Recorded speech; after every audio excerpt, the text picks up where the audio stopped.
का टॉपिक है हमारा मॉसबियर स्पेक्ट्रोस्कोपी। मॉसबियर स्पेक्ट्रोस्कोपी एक अलग स्पेक्ट्रोस्कोपी है जिसमें ना ही हम इलेक्ट्रॉन्स को स्टडी करते हैं और ना ही प्रोटॉन्स को।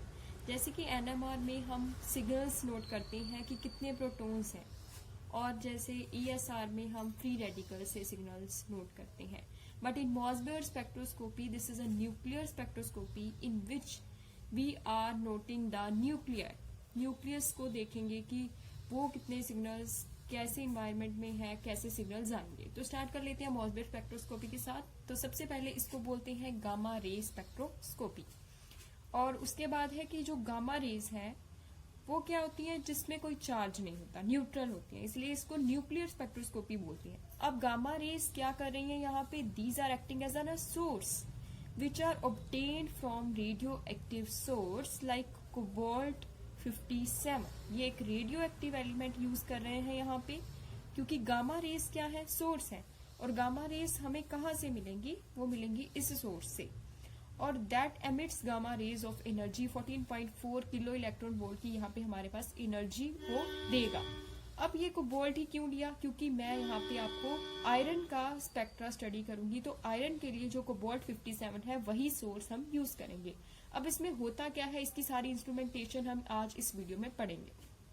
जब कोई ट्रांजिशन होती है एक्साइटेड स्टेट से ग्राउंड स्टेट की तरफ, तो जो सोर्स होता है वो ये गामा रेडिएशन हमारे पास एमिट कर देता है। और जो सोर्स है वो कैसा है कि अगर सोर्स आपके सैंपल की तरफ जा रहा है तो उसकी स्पीड आप पॉजिटिव लेंगे, और अगर वो सैंपल से अवे जाएगा तो उसकी स्पीड आप नेगेटिव लेंगे।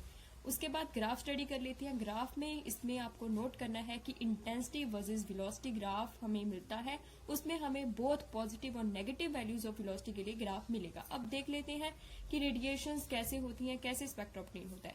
तो सबसे पहले हमारे पास है कि ये आ जाता है इंस्ट्रूमेंटेशन। तो इंस्ट्रूमेंटेशन का फर्स्ट पार्ट आपको ये सारी डायग्राम दिख रही है।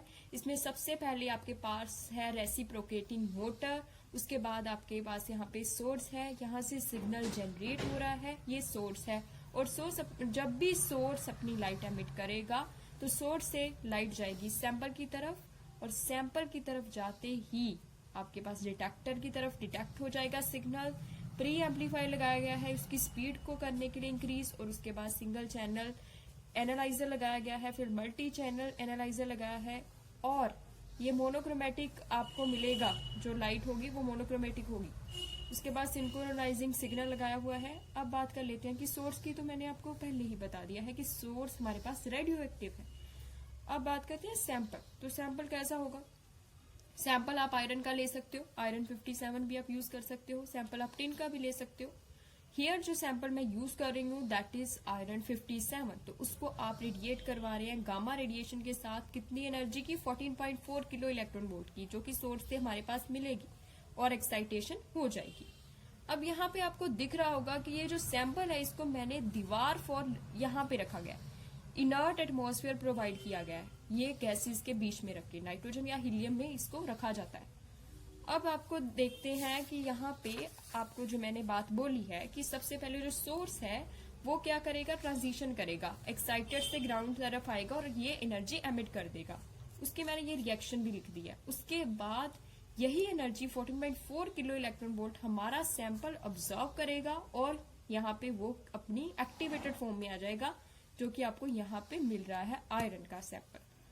उसके बाद क्या है कि इंस्ट्रूमेंटेशन में वर्किंग कैसे होगी वो हम अब स्टडी करेंगे। तो वर्किंग में सबसे पहले अगर आपको मॉसबियर नोट करना है आयरन का, तो हम रेडियो एक्टिव आइसोटोप इसका यूज कर रहे हैं, that is cobalt 57 for the emission of gamma rays. And when sample observe करेगा ये gamma radiation from the source, तो सडन फॉल आ जाएगा काउंटर रेट पे, जो कि आप गीगर काउंटर, जो कि बिल्कुल ही पीछे रखा जाता है सैंपल के कि कितने काउंट्स डिक्रीज हो रही है, उसको नोट करने के लिए वहां पे आपके पास आ जाएगा कि कितना काउंट रेट कम हुआ है। उसके बाद आपको क्या चीज ध्यान रखनी है जब भी मॉसबियर नोट करना है, तो रिकॉइलिंग उसमें नहीं होनी चाहिए, सिग्नल प्योर होना चाहिए। रिकॉइलिंग होता है कि किसी भी तरह का लॉस होना एनर्जी में, कि सिग्नल क्लियर अपीयर ना हो, तो वो रिकॉइलिंग है। उसको अवॉइड करने के लिए साइंटिस्ट ने क्या किया था कि सोर्स का मास और सैंपल का मास इंक्रीज कर दिया था, उसको टाई करके लार्ज क्रिस्टल के साथ, तो यही बात यहाँ पे मैंने लिखी हुई है कि रिकॉइलिंग नहीं होनी चाहिए, this is the main condition. उसके बाद है फोनोनिक वाइब्रेशन। फोनोनिक वाइब्रेशन जो होती है, क्योंकि कोई भी मॉलिक्यूल है उसमें वाइब्रेशन तो होती ही है, तो इसी तरह हमारे सैंपल में भी वाइब्रेशंस होंगी। उसके कारण सिग्नल क्लियर नहीं आ रहा था, क्योंकि ये जो फोनोनिक वाइब्रेशन है ये डिपेंड करती है kinetic energy of the molecules. तो इस kinetic energy you always no it depend upon the temperature, that's why जो ये मॉसबेयर स्पेक्ट्रा है ये लो टेम्परेचर पे ही नोट किया जाता है। तो ये कंडीशन होगी और ये कंडीशन होगी, ये दो कंडीशंस याद रखनी है। थर्ड आता है डॉपलर शिफ्ट। डॉपलर शिफ्ट भी बिल्कुल नहीं होनी चाहिए। डॉपलर शिफ्ट है कि आपके सैंपल में फ्रीक्वेंसी में चेंज आए तो वहां पे डॉपलर शिफ्ट इफेक्ट आ जाता है। तो ये नेसेसरी है कि एग्जामिन करें कंप्लीट स्पेक्ट्रा जो होगा माइनेटली, कि डॉपलर शिफ्ट जो होगी वो कांस्टेंट होनी चाहिए। तो यहाँ पे जब आपने ये तीनों फैक्टर्स को ध्यान रखा था तो वहां पे एसी करंट फोल्ड किया सोर्स पे, जो कि माउंटेड किया गया था कॉइल पे, तो ये ऑसिलेट करेगा बैक एंड फोर्थ। और आपको याद रखना है कि एक्सट्रीम ऑफ इट्स मोशन जो वेलोसिटी सैंपल के रिलेटेड है, एक्सट्रीम पे वो 0 होगी और बिल्कुल सेंटर पे ये मैक्सिमम वेलोसिटी मिल जाएगी आपको, चाहे वो सैंपल की तरफ जा रहा है चाहे वो अवे जा रहा है, जो सोर्स से लाइट है।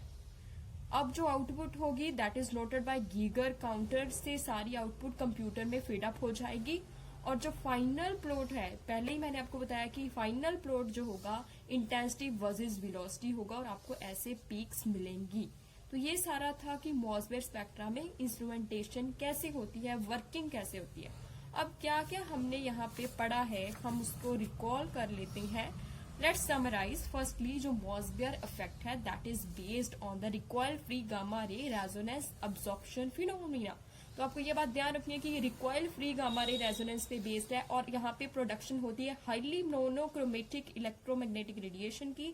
सो it is used for dissolving minute energy perturbation. चाहे थोड़ी सी भी पर्टुर्बेशन एनर्जी में होती है तो भी ये ऑब्जर्व कर लेता है।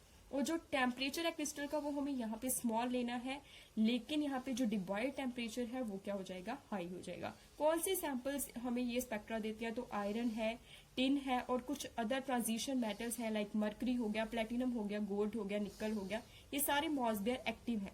इसके अलावा कोई रेयर अर्थ मेटल्स है, इनर ट्रांजिशन मेटल्स है, उसमें भी ये है, ये सिग्नल्स हमें ये भी प्रोवाइड करते हैं, iridium, gadolinium and also this all these kind of Mosbauer spectroscopy spectra देंगे.